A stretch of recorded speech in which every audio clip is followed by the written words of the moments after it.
तो हेलो दोस्तों, स्वागत है आपको हमारे स्टडी जंक्शन चैनल पर।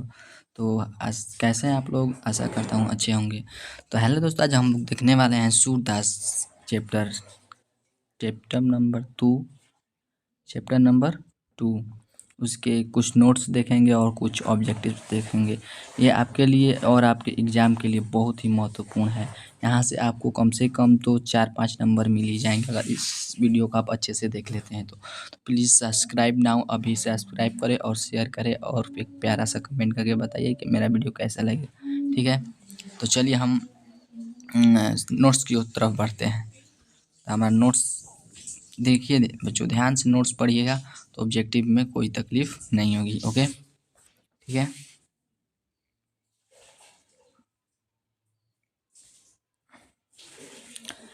कह रहा है कवि परिचय हम लोग पढ़ेंगे। आज क्या पढ़ेंगे? कवि परिचय पढ़ेंगे। ठीक है,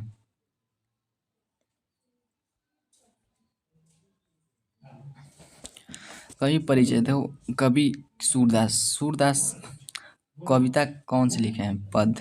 ठीक है, पद लिखे हैं, याद रखिएगा आप लोग। सूरदास क्या लिखे हैं? पद लिखे हैं। ठीक है, अब सूरदास जो हैं, सूरदास का जन्म देखिए। सूरदास का जन्म जो है 1478 में कितना में हुआ था? 1470-80 में। कितने में?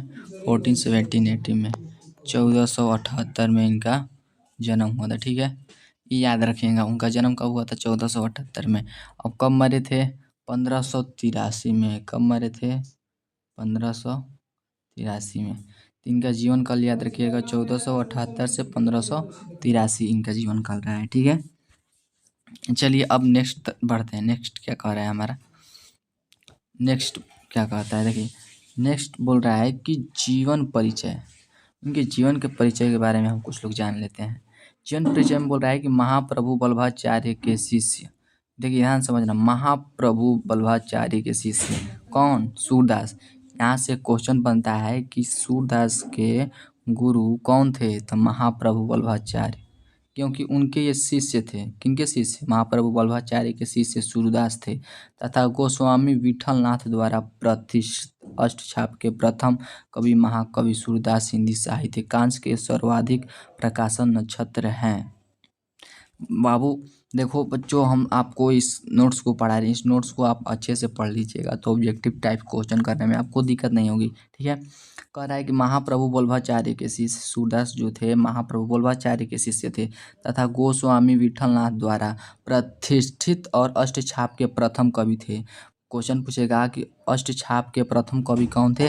तो सूरदास। और सूरदास के गुरु कौन थे? तब महाप्रभु वल्लभाचार्य। ठीक है, यहाँ से ऑब्जेक्टिव टाइप क्वेश्चन 2 बन गया। बोल रहा है कि कवि महाकवि सूरदास हिंदी साहित्य के सर्वाधिक प्रकाशन नक्षत्र हैं। ठीक है, नक्षत्र हैं। बोल रहा है कि वस्तुतः कृष्ण भक्ति के रसधारा के समाज में बहाने का श्रेय सूरदास को ही जाता है।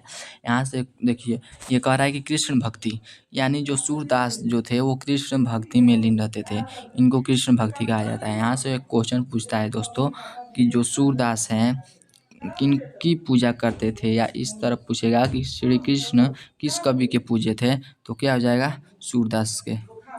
किसके? सूरदास के। ठीक है,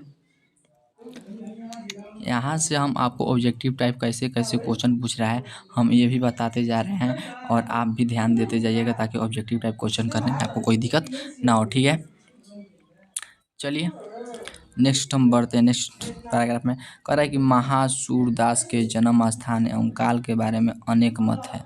यानी अनेक विद्वान कहते हैं, यानी अलग अलग विद्वानों का अलग अलग मत है कि उनका जन्म कहाँ हुआ था। अधिकांश साहित्यकारी का मत है कि महाकवि सूरदास का जन्म 1478 में हुआ था। आप लोग एग्जाम में जब आएगा तो 1478 ही मारिएगा। कितना? 1478 मारिएगा। ईस्वी में आगरा के मथुरा के बीच स्थित मरुकता नाम गांव में हुआ था। कहाँ हुआ था? रुमकता गांव में। कुछ अन्य लोग बलभगड़ के निकट सिंही नामक ग्राम में उनका जन्म स्थान बताते हैं। ठीक है दोस्तों, देखो हम आप लोगों को बता रहे हैं यहाँ पर इनका जो जन्म हुआ था ना, उनका जन्म हुआ था कहाँ? दिल्ली के निकट कहाँ हुआ था? दिल्ली के निकट, दिल्ली के निकट एक सिंही नामक गांव है। कहाँ? सिंही नामक गांव था। देखिए यहाँ पर बोल रहा है ना, सिंही नामक ग्राम में उनका जन्म स्थान बताते हैं, यही सही है। ये सिंही नामक, दिल्ली के निकट सिंही नामक ग्राम में उनका 1478 में जन्म हुआ था। ठीक है, सिंही नामक ग्राम में उनका जन्म हुआ था, दिल्ली के निकट हुआ था। कहाँ हुआ था? दिल्ली के निकट। कहाँ हुआ था? दिल्ली के निकट हुआ था बाबू, दिल्ली के निकट। और सिंही नामक ग्राम में हुआ था। ठीक है, समझ गए? इनका जन्म कब हुआ था? 1478 में। और कहाँ हुआ था? तो दिल्ली के निकट सिंही नामक ग्राम में। ठीक है, अब देखिए, जब वे गांव घाट पर रहते थे, कहाँ रहते थे? गांव घाट। उनका निवास स्थान कहाँ था? गांव घाट था। तो एक दिन उनकी भेंट महाप्रभु वल्लभाचार्य से हुई थी। उनकी भेंट महाप्रभु वल्लभाचार्य से कब हुई थी? जब वे कहाँ रहते थे? गांव घाट पे रहते थे। और सूर्य ने अपना एक भजन बड़ी तन्मयता से महाप्रभु को गाकर सुनाया, जिसने सुनकर वे बहुत प्रभावित हुए। उन्होंने सूरदास को अपना शिष्य बना लिया। सूरदास को अपना शिष्य कौन बना लिए? महाप्रभु वल्लभाचार्य। यहाँ से भी क्वेश्चन बनता है कि सूरदास के गुरु कौन थे? महाप्रभु वल्लभाचार्य। महाप्रभु वल्लभाचार्य किसे अपना शिष्य बना लिए थे? तो सूरदास को बना लिए थे। ठीक है, तो वल्लभाचार्य के आदेश से ही सूरदास ने कृष्ण लीला का गान किया। किसके आदेश से? जो सूरदास कवि हैं वो कृष्ण लीला का गान किए थे, तो महाप्रभु वल्लभाचार्य के आदेश से ही किए थे। अनुरोध करने पर सूरदास श्रीनाथ के मंदिर में आकर भजन कीर्तन करने लगे। वे निकट गांव के पारसोली में रहते थे। वो देखिए, वो गांव घाट पर भी रहते थे, पारसोली गांव में भी रहते थे। ठीक है, वहीं से नित्य प्रति श्रीनाथ जी के मंदिर में आकर भजन गाते और चले जाते थे। उन्होंने मृत्यु काल तक इस नियम का पालन किया, यानी जब तक मरे नहीं तब तक इस नियम का वो पालन किए थे। और 1583 में पारसोली में ही इनका देहांत हो गया। कहाँ हुआ? पारसोली में रहते थे, गाँव घाट में रहते थे, और 1583 ईस्वी में उनका क्या हो गया? निधन हो गया। कहाँ हुआ था? पारसोली में ही हुआ था। ठीक है, समझ में आया दोस्तों? यहाँ से इस नोट से ऑब्जेक्टिव टाइप क्वेश्चन हम आज करवाएंगे, इसी वीडियो में कराएंगे। आप लोग बस वीडियो को अंत तक देखते रहिए। ठीक है, चलिए नेक्स्ट पीडीएफ की तरफ बढ़ते हैं। देखिए, इनका जो मुख्य रूप से जो रचना किए थे, इनकी महत्वपूर्ण रचनाएं जो एग्जाम में पूछती रहती थी, इनको याद कर लीजिएगा। ठीक है, देखिए रचना क्या है? सूरदास द्वारा रचित 3 काव्य ग्रंथ मिलते हैं। महत्वपूर्ण कितने ग्रंथ मिलते हैं? 3 काव्य मिलते हैं। एक सूरदास सूरदास कवि हैं और सूरदास लिखे हैं। सुर सरावली, साहित्य लहरी, ये सूरदास नहीं होगा बच्चों, ये सूरदास नहीं होगा, ये गलत दिया है। ठीक है, एक गलत दिया है, सूरदास नहीं होगा ये। यहाँ पर होगा सूरदास नहीं होगा, सूरसागर होगा। ठीक है, सूरसागर होगा, सूरसागर होगा।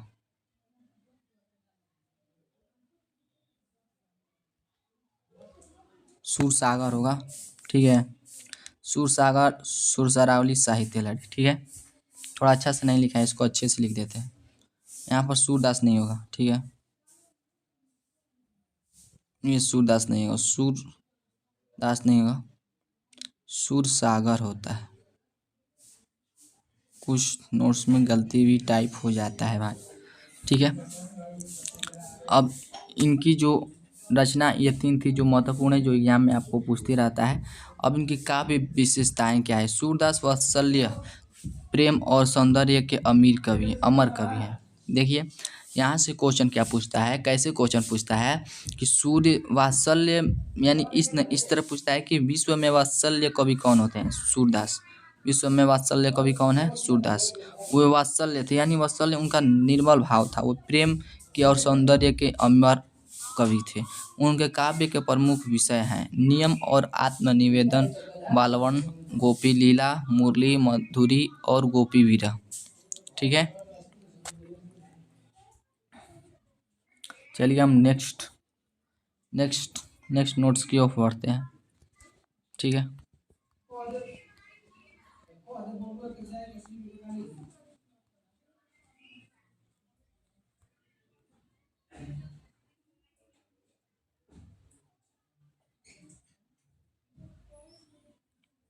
देखिए इनका कविता को हम सारांश पढ़ेंगे। ठीक है, कविता का इनका सारांश क्या कहता है। प्रस्तुत दोनों पद वात्सल्य भाव के परिपूर्ण है, जो सगुण भक्ति धारा की कृष्ण भक्ति शाखा के प्रमुख सूरदास द्वारा रचित काव्य ग्रंथ सूरसागर के उदत्त इन है। यानी जो सूरदास के द्वारा जो लिखा गया पद है वो कहाँ से लिया गया है, तो सूरसागर से। कहाँ से लिया गया है, सूरसागर से। इन दोनों पदों में कवि काव्य और कला से संबंधित विशिष्ट प्रतिभा की ओर अपूर्व झलक मिलती है।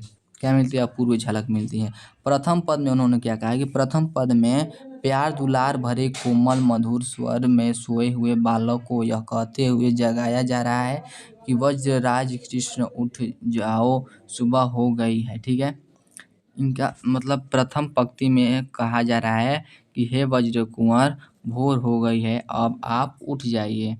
दृष्टांतों तथा गाय बछड़ों के क्रियाकलापों का वर्णन कर माता यशोदा उन्हें बहुत प्यार से उठाने के लिए कह रही है। ठीक है, द्वितीय पद में क्या कहेगी, द्वितीय पद में पिता नंद बाबा की गोद में बैठकर बालक कृष्ण को भोजन करते हुए चरित्र किया गया है। इनमें अन्य बालकों की तरह कृष्ण को भोजन कराने का अत्यंत स्वाभाविक वर्णन सूर वात्सल्य कोना कोना झाके आए थे। ठीक है, वे बालकों की आदतों, मनोवृत्तियों तथा बाल मनोविज्ञानों का गहरा ज्ञान रखते थे। ठीक है, वह उन्हें इस पद में स्पष्ट देखा जा सकता है कि बच्चे भोजन करने, खाने, कुछ गिराने, कुछ माता पिता को खिलाने, खाते खाते शरीर पर गिरा लेने आदि इन सुपरिचित दृश्यों के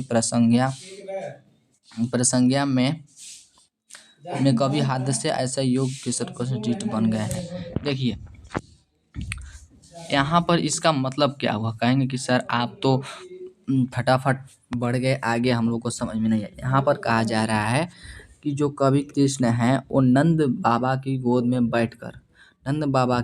बैठकर भोजन कर रहे हैं और कुछ खा रहे हैं तो कुछ जमीन पर गिरा रहे हैं। इस छवि को अत्यंत उन्होंने नंद बाबा और माँ यशोदा इस छवि को देखते हुए अत्यंत प्रसन्न हो रही है। ठीक है, और वे बालक आदतों, मनोवृत्ति तथा बाल मनोविज्ञान का गहरा ज्ञान रखते हैं। जो कवि सूरदास है अपने दूसरे पद में कहते हैं कि जो कवि कृष्ण भगवान जो हैं वो बहुत लीला करते हैं। क्या करते हैं, बहुत लीला करते हैं। देखिए कह रहे हैं बच्चे के भोजन करने, खाने, कुछ गिराने, कुछ माता पिता को खिलाने, अर्थात कुछ खा रहे हैं तो कुछ नंद बाबा को भी खिला रहे हैं। ठीक है, कुछ नंद बाबा को भी खिला रहे हैं। ठीक है, अब पढ़ेंगे मतलब पहला पद क्या पढ़ेंगे, हम लोगों ने सारांश पढ़ा था। अब पहला पद में इनके क्या कहेंगे, देखिए पंक्ति का अर्थ समझ लेंगे। ठीक है, पंक्ति का सभी पंक्ति का हम अर्थ आपको समझाएंगे। ठीक है, देखिए ध्यान से समझना इस पंक्ति का अर्थ।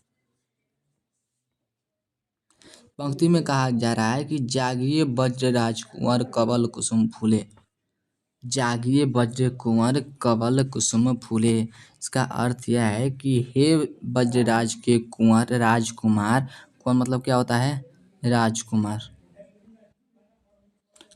हे वज्रराज के राजकुमार जागिए, कवल कुसुम फूले, भोर हो गई है और फूल भी खिलने लगे हैं। ठीक है, पहला पंक्ति में उनको भोर होने की सूचना दी जाती है और माँ यशोदा उनको बहुत ही प्यार से जगा रही है, कह रही है कि हे राजकुंवर, वज्रराज के राजकुंवर, अब जग जाइए, कवल कुसुम फूले, अब भोर हो गया है, अब फूल भी खिलने लगे हैं। ठीक है,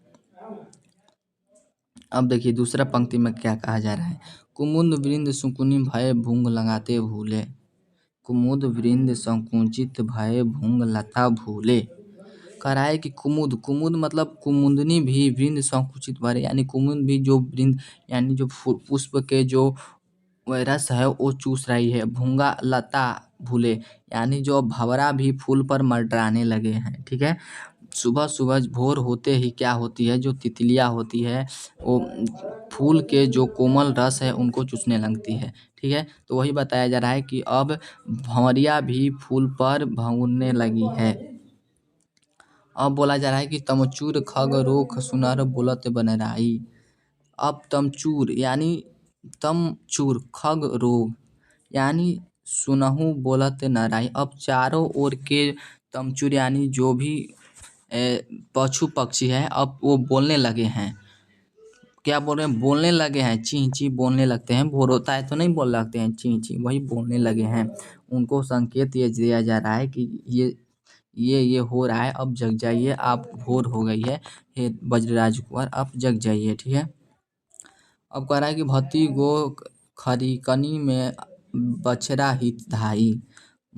अब बोल रहा है कि कहा जा रहा है कि अब गौ की बछड़ा अब अपनी माँ की दूध पीने के लिए जो क्या है अब उछल रही है। वो अपना माँ के दूध पीने के लिए वो क्या कर रही है, उछल रही है। अब गौ माता का भी अपने बछड़ा को पिलाने के लिए उत्सुकता आ गई है। विधु मलिन रवि प्रकाश गावत नर नारी। अब विधु मलिन यानी रवि प्रकाश गावत नर नारी। जो विधु मलिन, विधु मतलब होता है, विधु मतलब चांद होता है, ठीक है। चांद मलिन यानी जो चांद है वो मलिन हो रहा है, छिप रहा है। किसके सामने? रवि प्रकाश यानी सूर्य के प्रकाश के सामने चांद जो है वो छिप गया है, मलिन हो गया है। गावत नर नारी, अब सब नर नारी क्या करने लगे हैं? गाने लगे हैं। अर्थात भोर हो गई है, जग जाइए हे वज्रराज कुंवर, जग जाइए, ठीक है। अब कह रहा है कि सूर्य श्याम प्रात उठो अबुल कर धारी। सूर्य श्याम हे हे सूर्य श्याम मतलब हे हमारे कृष्ण भगवान, प्रातः उठो, अब तो उठ जाइए। अंजुब कर धारी, अब तो अपना अपना चक्र धारण कर लीजिए, अर्थात आप उठ जाइए, ठीक है। इस पंक्ति का आप लोगों ने आज समझ लिया है, तो यहाँ से हम लोग अब दूसरे पंक्ति में चलते हैं, ठीक है बच्चों। आप इस वीडियो को जरूर अंत तक देखिए, ठीक है, और चैनल को सब्सक्राइब और बेल आइकन को भी दबा लीजिएगा, और प्यारा प्यारा सा कमेंट भी करके बताइएगा कि वीडियो कैसी लगी, ठीक है।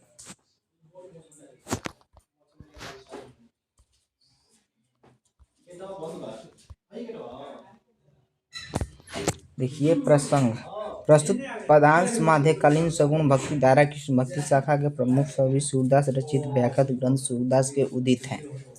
इस पद में सोए हुए बालक ईशा को दुलार भरे कोमल मधुर स्वर में भोर होने की बात कहते हुए जगाने का वर्णन है। अभी अभी यही यही यही यही पहला पद में यही कहा गया है कि बड़ी ही दुलार से, बड़ी ही कोमल मधुर स्वर में उनको भोर होने की बात कहते हुए जगाने का वर्णन किया गया है, जो हम लोगों ने पहले ही कर चुका है, ठीक है। अब बोला जाए कि व्याख्या क्या गया है, बाल कृष्ण को जगाने के लिए माँ यशोदा सुबह के बहुत से सारे प्रमाण देती है, ठीक है।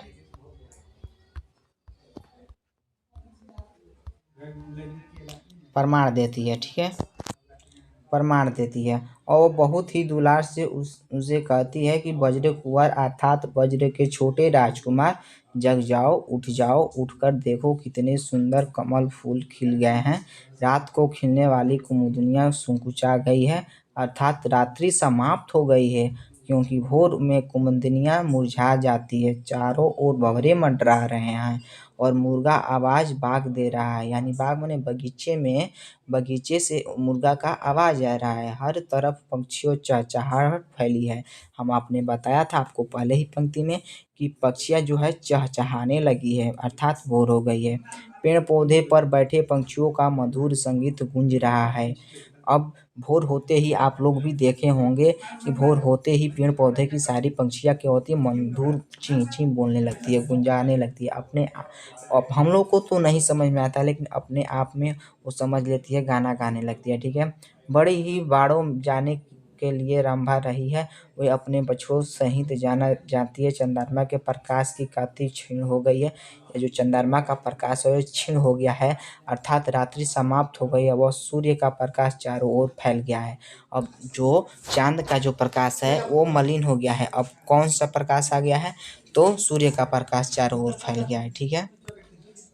नर नारी मधुर स्वर में गा रहे हैं, कह रहे हैं कि श्याम सुबह हो गई है, इसलिए उठ जाओ। वे अजूब करधारी कलम हाथ में धारण के लिए कृष्ण सुबह होने के संकेत देकर जागाना चाहते हैं। ठीक है। हम आपको एक अब ये पढ़ा देते हैं। ठीक है। इसके पढ़ाने के बाद हम ऑब्जेक्टिव टाइप क्वेश्चन करेंगे। ठीक है।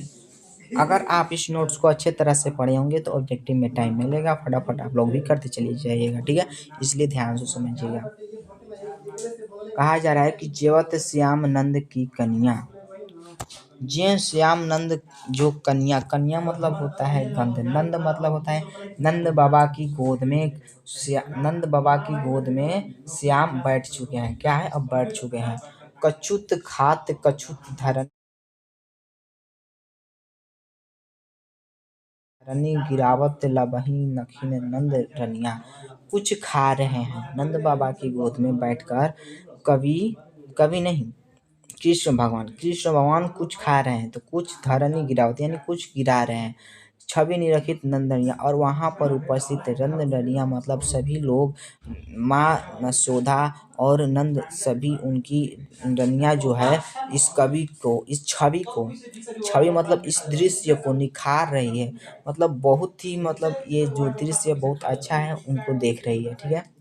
बड़ी बड़ा बेसन बहु भातनी व्यंजन विविध अगनिया। उस व्यंजन में क्या क्या है इस वो बताया गया है इस पंक्ति में। ठीक है। बड़ी है, बड़ा है, बेसन है, बहु है, भातनी है और अनेक प्रकार के व्यंजन है। ठीक है। डरात खात लेत अपने कर रुचि मानत दती दोनिया। और क्या रहे हैं? खा रहे हैं और अपने लेकर और कुछ अपने नंद बाबा को भी खिला रहे हैं और रुचि मानत ददी दोनिया, और कह रहे हैं कि हमको दीजिए और मांग रहे हैं। ठीक है। उसमें मिश्री दही माखन मिश्रित करी मुखित नावत छवि धनिया, यानी उसमें सभी मीठे मतलब मसूरी का भी मिलान है, दही माखन। कृष्ण को तो माखन बहुत प्रिय है भाई, वो माखन, उनको माखन चोर भी कहा जाता है। ठीक है। उनको माखन चोर भी कहा जाता है। कृष्ण को तो माखन बहुत प्रिय है, माखन चुरा चुरा खाते थे। ठीक है।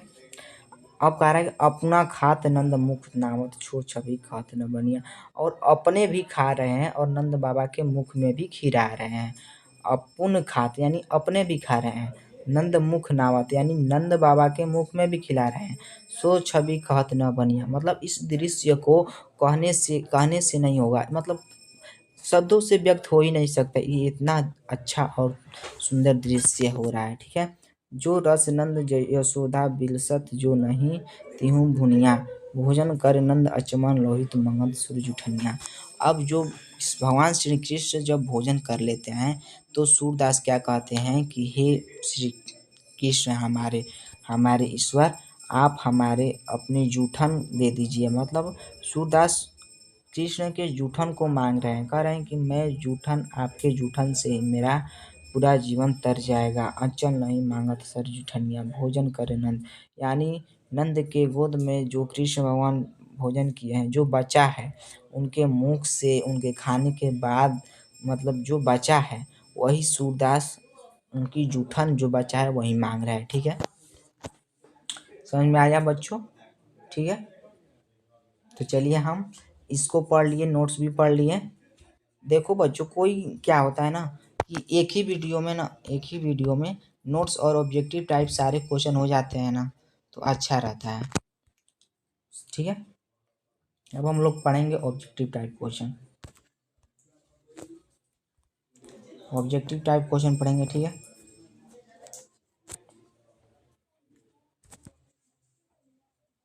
देखिए, ऑब्जेक्टिव टाइप ऑफ क्वेश्चन करेंगे। ठीक है।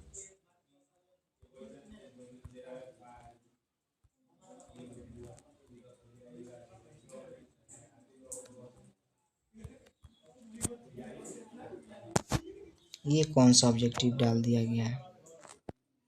हाँ, ये सब भी ना, देखिए इस कुछ ऑब्जेक्टिव क्वेश्चन है जो आपको हम लोग बताते रहे, उसके बाद हम आपको एक अगले वीडियो में इनके ऑब्जेक्टिव डाल देंगे, क्योंकि ये दूसरे मतलब चैप्टर का ऑब्जेक्टिव आ गया है। ठीक है, टाइप पीडीएफ से मतलब अच्छे से नहीं बनाया है ये लोग।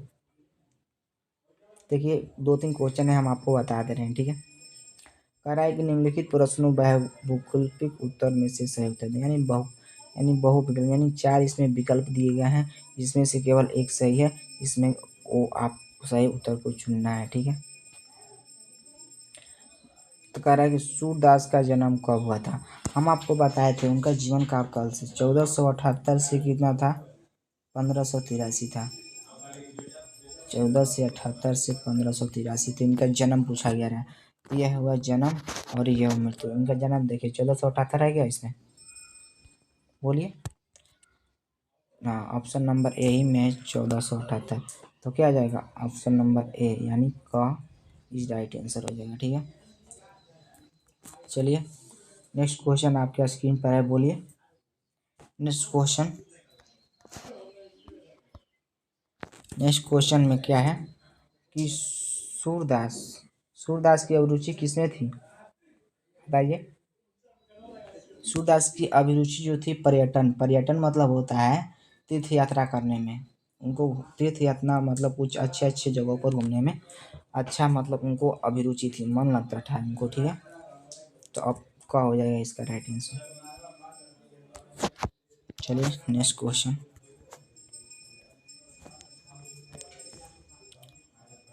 बोला जा रहा है कि सूरदास जो है किस भक्ति धारा के कवि हैं। सूरदास किस भक्ति धारा के कवि हैं, बोलिए। सूरदास कृष्ण भक्ति धारा के कवि हैं जी।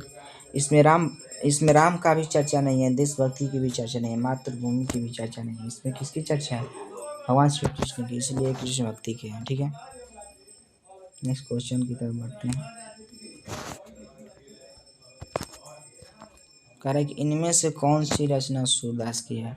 हम लोगों ने आपको बताया था सूरदास कौन से मतलब रचना किए थे, तो पद कौन से, इसमें पद, तो इसमें देखिए पद लिखा गया है।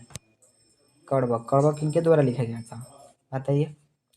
कड़वक मलिक मोहम्मद जैसी के द्वारा लिखा गया था। छप्य नावादास के द्वारा। पुत्र वियोग सुभद्रा कुमारी चौहान। यहाँ पर पद होगा ना सूरदास के, ठीक है, पद होगा। ठीक है,